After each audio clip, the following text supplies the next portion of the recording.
Oh, bro, what the? Unbelievable. That's the guy? Is he wearing a mask? Here's the other one. Yeah, he is. Oh my gosh. This guy's showing up like it's payday. He literally went to their houses, dressed as a police officer with a fake police car and wearing a latex mask. Oh my God, what a psycho. Wouldn't you open the door for that? Yeah, I wouldn't either. That picture is literally on the FBI's yeah, it's some Mike most Myers wanted shit. Yeah. As like, be on the lookout. And B&O says that the vehicle in the back, I guess, is his police car. AP is now naming a suspect in this case. Yeah. They're saying it was 57-year-old Vance Could have been an old photo. Bolter. Good And point, again, yeah. that is coming from the AP, relying on their sources. And NBC and the AP are two sources that we usually feel comfortable sharing what they're reporting as vetted to a level that is accurate. And to be transparent, typically we do not name suspects, and there's a reason for that. It's because they have not yet been charged in a court of law, which shows evidence behind what they may or may not have done. In this case, sometimes you do name a suspect if there is an active emergency and that person is potentially dangerous. We don't know if that person is the exact person, but the Associated Press is naming that 57-year-old as the suspect. And so they know it's him. They know it's him. What are the odds that this person came to two people's houses and they weren't able to recover the Ring camera footage and not immediately identify him? What are the odds that two lawmakers, two people who are in the upper class of society, what are the odds that they didn't have any cameras at their house or anything like that? Oh, that's right. I know what the odds are of that. 0. The odds of that are 0. They've already looked at the footage. They've already identified the person. They know this happened. Really. I mean, it's not even a question. True that. And also, by the way, like everybody else has Ring cams as well. Like, I didn't realize, so this is going to sound bad. I'll just say it. Who cares? I didn't realize how popular Ring cameras were until, do you remember whenever Miz and Mitch got in a fight? And then Mitch put out the footage? Bro, everybody has one of these fucking cameras now. They had like 2 different angles of this. And I was like, what the fuck? Just like, it's that popular? Yeah, true. Yeah, that's actually what really got me to think that, because I was like, yeah, who uses these? Right? I mean, unless you're like, I don't know, you have like a really expensive house or something like that. But get one? Well, I'm just saying in general, that's obviously like if you're a senator or a person like that, I definitely would have, of course. Probably ID'd him from his vehicle. And then that's also another good point, right? Is that there's a good chance that he had the vehicle and he was using his license plates. And so they were able to ID him that way as well. Because like somebody in that area would have had a Ring camera, and obviously the lawmakers could very clearly subpoena that and find that out themselves immediately. So it could have been stolen. You're right, it could have been stolen. But anyway, I just wanted to make sure that that's the reason why I feel like the certainty that they have with this is very legitimate. Comfortable saying that name as this possibility, but we just want to be super transparent with you as to why we do, and sometimes we do not, name persons of interest, she on her phone. Perhaps suspects in shootings, until we know through multiple confirmations who that person is. The Associated Press has these standards as well. We trust that, and that's what we're going with right now. Right, and we know this is a name that has been, I'm on my phone trying to see if any officials have commented on this yet on social media. We know that this name, Vance Bolter, has been circulating online as other people have been, including the New York Post. That's where I first saw a tweet that said, this is the suspect. But again, we don't normally go with New York Post reporting. We will rely on AP's Bolter. We are working on getting an image of him to share with you on the screen. But again, officers described the suspect as a white man with dark hair. He was wearing tactical gear. Okay, very good. Sorry, I'm not talking to you. I was talking to the producer live on the air. I apologize. I didn't mean to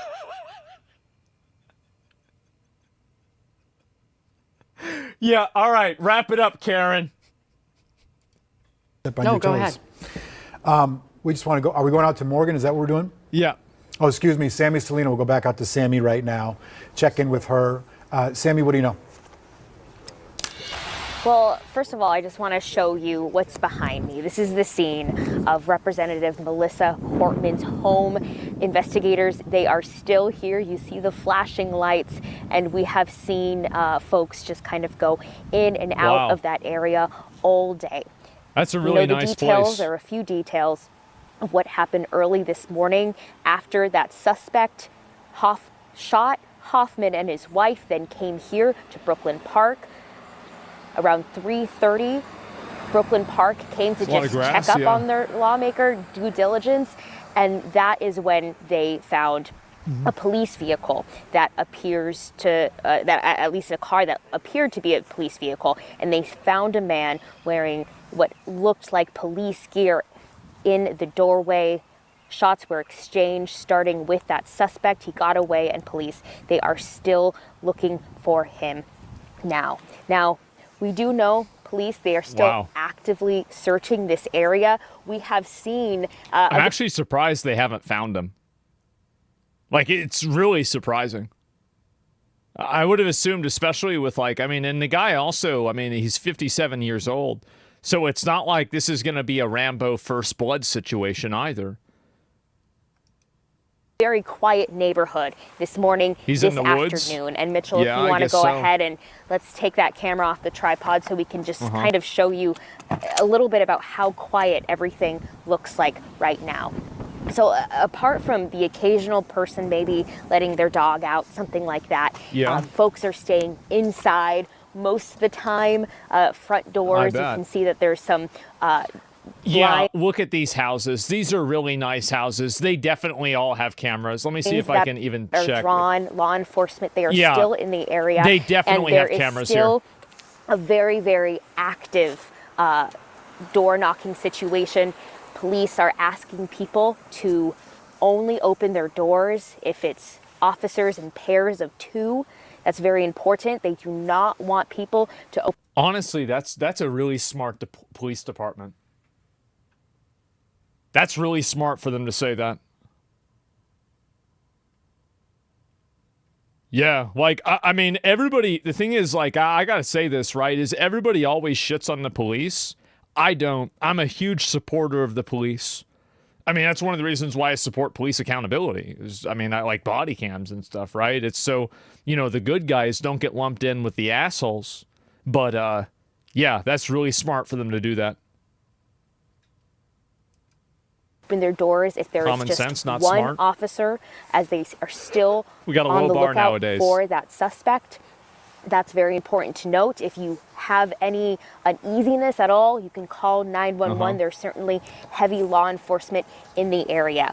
We also know that there are officers that have been going through this area in tactical gear as well. So they have vests, they have heavy guns, and it looks as though they're preparing to potentially just, if there is a situation where they need that, they are ready.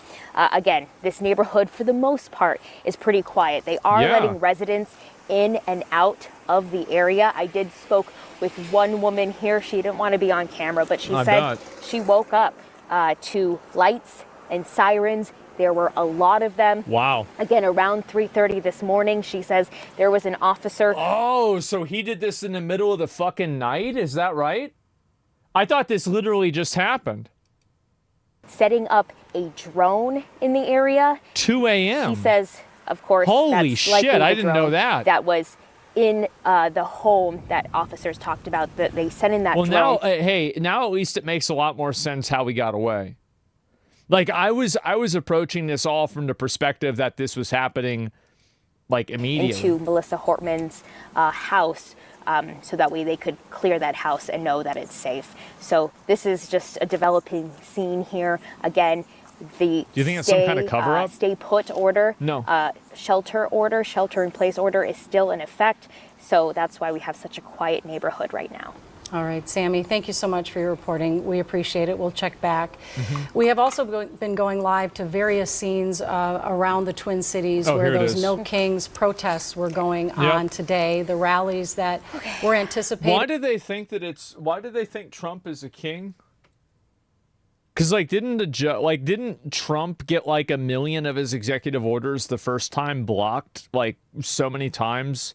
And like I don't know why they even think he's a king. Because the parade?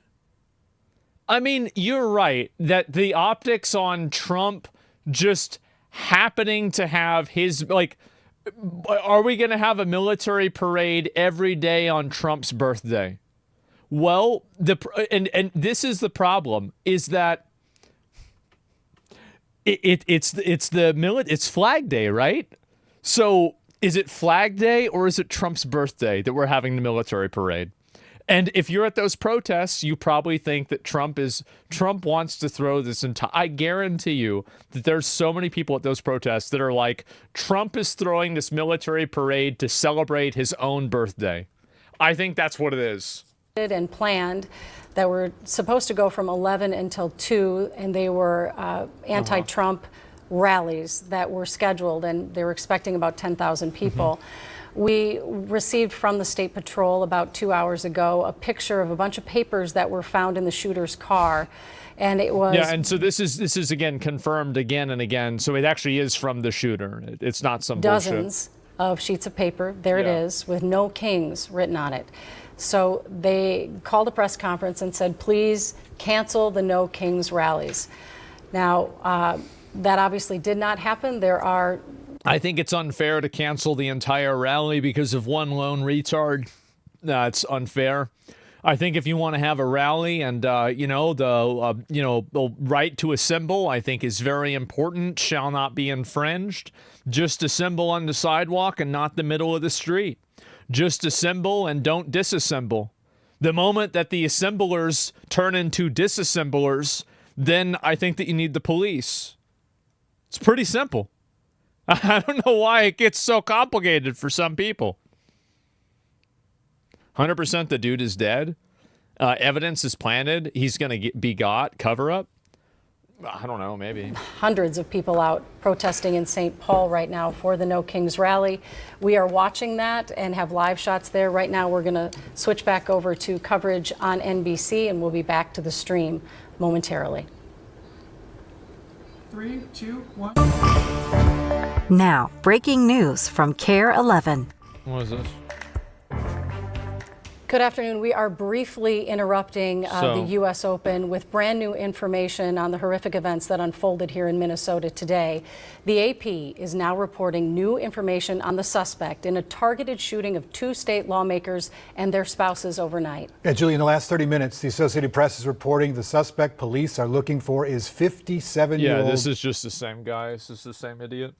And so, I guess we're going to have to wait and see what happens.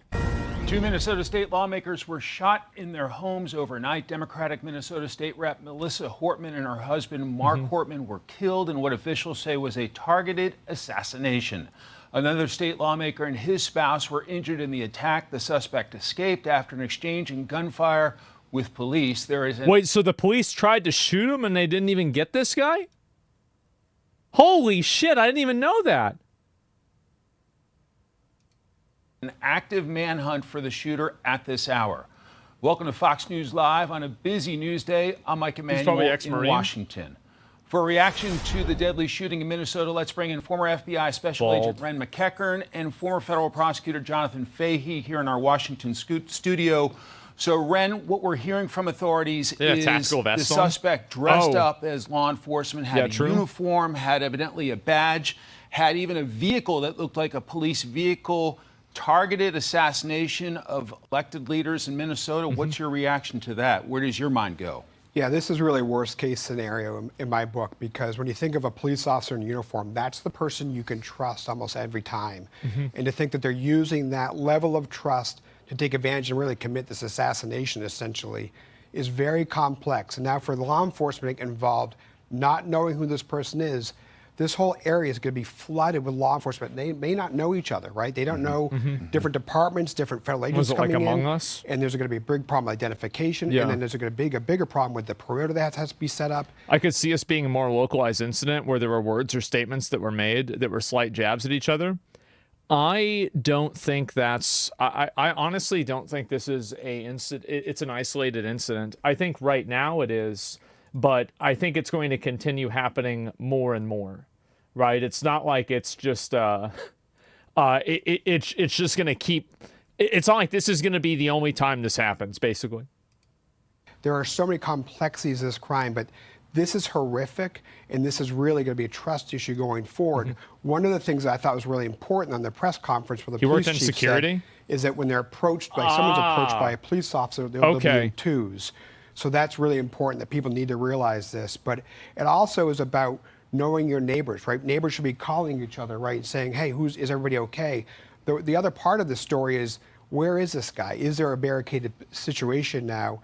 That further complicates this, right? And then they have to figure out who they are. So they're going to do a house-to-house search, and now they know this guy's obviously ready. He's armed and dangerous, clearly. I mean, if the guy is armed and like he did this and he worked in security and he had a vest on and everything, yeah, I think that does definitely change things for sure.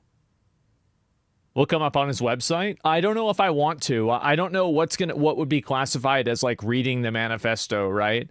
So I don't want to get in trouble. So many complications. It sounds stupid, but like I'm just trying to play it safe, right? Case, right? We have. It sounds like we have a vehicle. I try to be a good boy. I'm sure we have now. It looks like some of the survivors could be eyewitnesses to this. You're gonna have ballistic evidence. We know there's gonna be DNA evidence, fingerprints likely within the vehicle. Yeah, of course. All the surveillance cameras. But right now, it's about flooding. He was the director of a security corporation?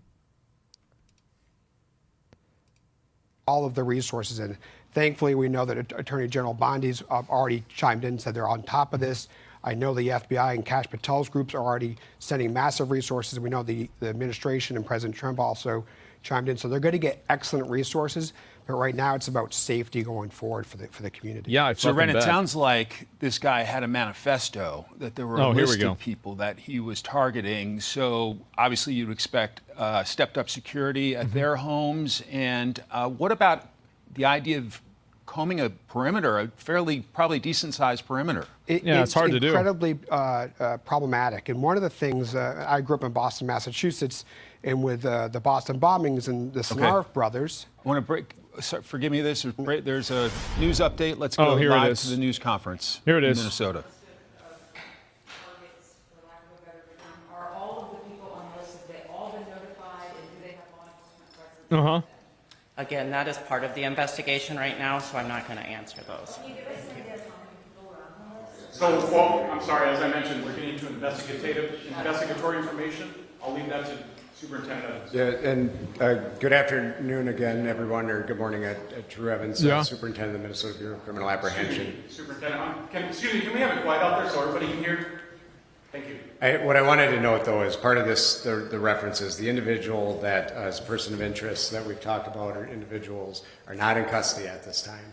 And so the reference materials that were inside of the vehicle that we saw, we have no understanding that any of the No Kings events would be targeted, but we also find it of interest to the public that these would be in there, and we want to alert everybody until we do that. Because this is such an active investigation with information not knowing right now, we feel it's an obligation to all of you and the public across the state of Minnesota to alert you of it, and that's why the Colonel made the notation of recommending people don't go today. But the individuals are not in custody yet, and so we want to make sure as that very active manhunt is underway and continues, that we make sure that we're sharing that, and that's part of why we're making the recommendation. As to the investigation and the list, we are working through that now and talking to individuals, and we'll continue to. What I would say with the list is there's a large number of people. That's all I can say about it. We will work through all of that, what the motivations of this are, and we'll provide that as you can. That's scary, bro. Like, if you got a whole list of people and they still haven't even found them, oh my God.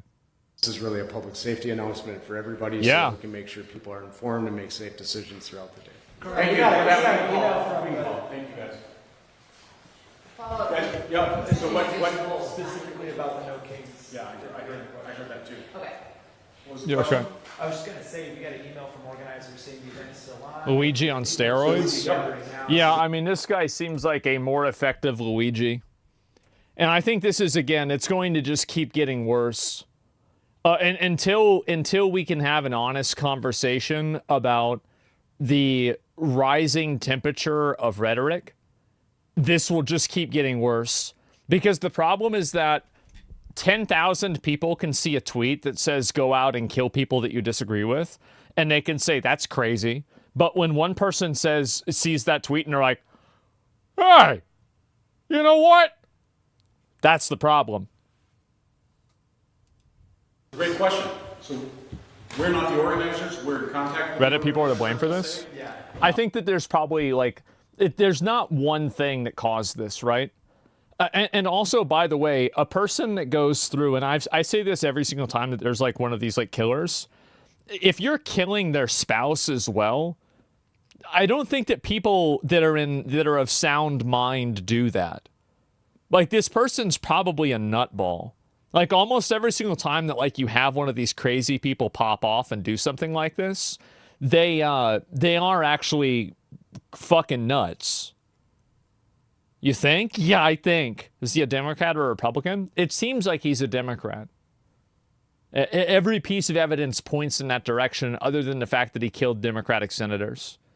Like, he interned with Tim Walz himself, which, again, is not the fault at all of Tim Walz, right? Okay, I hired this guy to be an intern 15 years ago in 2010.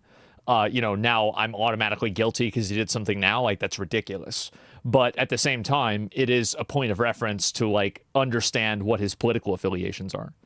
2019? I think that there were two different things. One of them is that he worked... I think that 2019 might have been a separate one. But I saw 2010. Maybe it might have been both.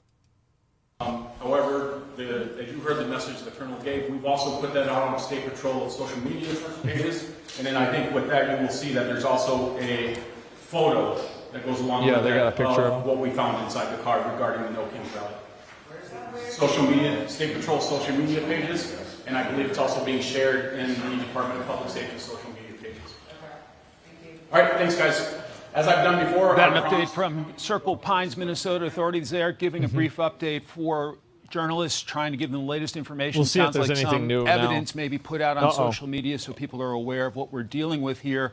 What caught your ear? I heard them mention individuals, plural. What about that? Yeah, and I heard the same thing. This is a big shift, right? Initially, we heard one shooter on foot, right? I think that the amount of times that I've watched stories like this develop, where the initial assumption is that there are multiple shooters because they get eyewitness accounts, and most people, it's hard for them to like understand like whenever there's a bunch of shots that go off. I think this is very common that people, I remember, for example, like watching, I remember this like fucking crystal clear in my mind, Sandy Hook. I remember watching Sandy Hook at Jeff's house with Jeff and his mom. Like, we had just gotten back from, like, I don't know, we like went out to dinner, or no, it was in the morning, right? It was like 11. It was over at 11 a.m. We had just had like breakfast maybe, and they originally thought that it was two shooters as well. After the kid like ran away into the woods. So yeah, the cop with the acorn. Yeah, exactly. So like, it's very common that there is an assumption of two shooters at the beginning, and then it turns out to not be the case. Now individuals, often early information is incorrect in these matters. And so you have to now assume there's one to two or multiple shooters. Again, another level of complexity. Are they together? Are they, again, going back to the Sanarif brothers, those guys were together when on the run. And you have to think about, again, it's always a safety issue. How can we take care of that? And that's why they're probably gonna have to put some information out. They likely have some understanding of who these people are or persons are. If the vehicle's registered. It's really surprising that it's been 12 hours and they haven't caught this person. Them, right? They may have some sort of identification there, but they're going to try to get photos. They may have, ring especially photos because they're identified. Because it's like, you think about like with Luigi, for example, they had almost no identification for him, and they finally got that guy. They got him at a McDonald's, right? So maybe this is what's going to happen with him too, right? He just goes to some place publicly, and then they're like, "Oh wait, isn't that guy?" And the cops get called. But like I would expect it to be faster. Photo out of this person. Is this guy Rambo? Because the No, I don't community think is in so. lockdown, and safety is paramount. But now 2 or 3 shooters, now just ratcheted up What's the bet level they're an illegal of alien? violence that's capable. 0%. Remember, these guys are not an on illegal the alien, run, right? They've already committed an assassination. We know they're multiple, clearly armed and willing to kill. and they're likely happy to probably shoot it out with however they get caught. Yeah, of course. The other problem here, as we were discussing, is the barricaded situation, right? You know, they're going to have to go house to house, not just answer the door. They're going to have to clear each house. Every single inch of that house, of that building, has to be cleared, because someone could answer the door and say, oh, he's not here, but he's behind the door holding a gun to them and say, hey, don't tell him I'm here, right? So they have to clear each house. And so this is a very long process. One of the other parts about, I was mentioning going to the Boston bombing example, the Snarf brother that was actually captured, he was outside the perimeter. So I'd also tell people, even though you may be outside the perimeter, everybody should have their head on a swivel. The whole community around it needs to be very careful about watching and seeing things. The community's also got to play a big part. So we had an employee for Tim Walz keying Teslas, and now we had an ex-employee of Tim Walz killing people?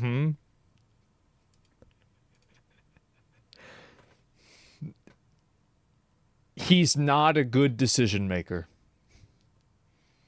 You know, like, I think that we can come to that conclusion at this point. Tim Walz is not a very good decision maker.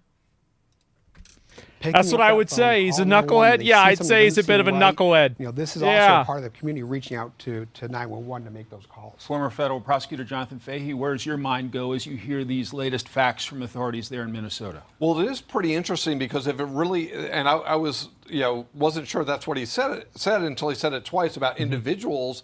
So this really cuts against the earlier advice that people were given to don't respond to police unless it's two of them. Well, if there are now two shooters, that certainly cuts against that and puts a greater risk to people when they're interacting with police, which certainly in this neighborhood today, people are going to be interacting with police because they're going to be interviewing people, gathering evidence. So this really makes it even more scary. And this whole situation is a horrible situation because sort of the obvious, you want to be able to trust police, but it does, you have all of these incidents of swatting and all of these things going on now, and it makes those even more dangerous for the people that are the victims of swatting, but also the police that are responding unknowing that they're being called to something that doesn't exist. And when I was a federal prosecutor, I prosecuted a case, I don't want to say similar because there are a lot of differences, but the perpetrators all dressed as police officers to gain entry into the home and killed 3 individuals. So this isn't an unusual tactic. It is in this case, but in many instances, people dress up as police maybe to commit robberies and things like that. But it does just, as Ren was saying, just makes it more complex, more dangerous, and we certainly expect these people will be caught, and what's in that manifesto is going to be important as to motivation, but it may not be as important as the immediate need, which is just capturing these people, getting the public safe. But all of these things make you know, it just really puts a whole community on edge and really the whole country on edge with so much going on. And this thing when they talked about they made reference to the No Kings event.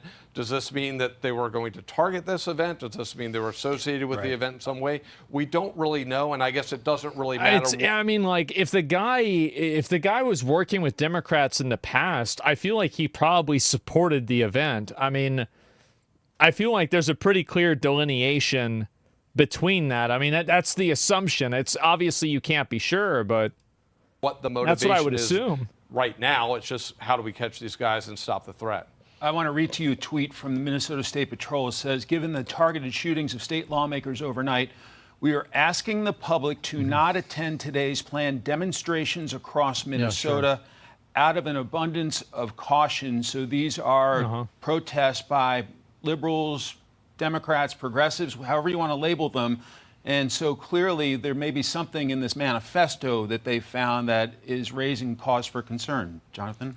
I think if that's the case, they need to release it and tell people. Because if this person is saying that, like, I feel like they need to tell people that immediately.